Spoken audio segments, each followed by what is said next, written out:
Divert করতে যাচ্ছে একটা গ্রুপ। এটা না ওইটা, ওইটা না ওইটা, আগে সাম্য হত্যার বিচার হবে, সাম্য হত্যার খুনিদের আগে বিচার হবে, আগে অ্যারেস্ট করা হবে, তারপরে আমরা অন্য আলাপ করব। এখানে প্রশাসনের দুই একজনের মধ্যে আমি দেখতেছি অন্যদিকে ডাইভার্ট করতে যাচ্ছে এই সাম্য হত্যা। এই মোটিভকে চেঞ্জ করা যাবে না। সবার কাছে আমার আহ্বান, আগে সাম্য হত্যার বিচার হবে। বিগত 2 মাস আগে বেসরকারি বিশ্ববিদ্যালয়ে একজন ছাত্রকে হত্যা করা হয়েছে, তারও কোনো বিচার হয়নি। আমি বিশ্ববিদ্যালয় প্রশাসনকে অনুরোধ করব, আপনি ভাইস চ্যান্সেলর এই সাম্য হত্যার বিচার থেকে শুরু করেন। ঢাকা বিশ্ববিদ্যালয়ে অনেক হত্যা হয়েছে, তার বিচার হয়নি।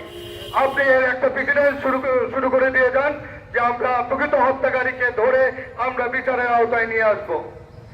আর এই সকল আমরা এই 9 মাস সংস্কারের বলি আওড়াচ্ছে সরকার, কিন্তু কোনো অগ্রগতি দেখতেছি না। শুধু গুম, খুন, শেয়ার বাজারের ধস এবং আমরা নিরাপত্তাহীনতায় ভুগতেছি। কোন রকমের সিকিউরিটি সরকার দিতে পারতেছে না। তাদের মধ্যেও আমরা ইল মোটিভ দেখতেছি। তো আগে দেশকে ভালোবাসেন, দেশের জন্য কাজ করেন।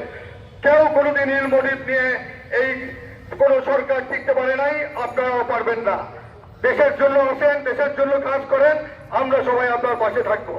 আর যদি দেশের জন্য কাজ না করেন, আমরা রাজপথে নামতে বাধ্য হব। দেশকে একটা অরাজকতা অবস্থায় নিয়ে আসছেন আপনারা।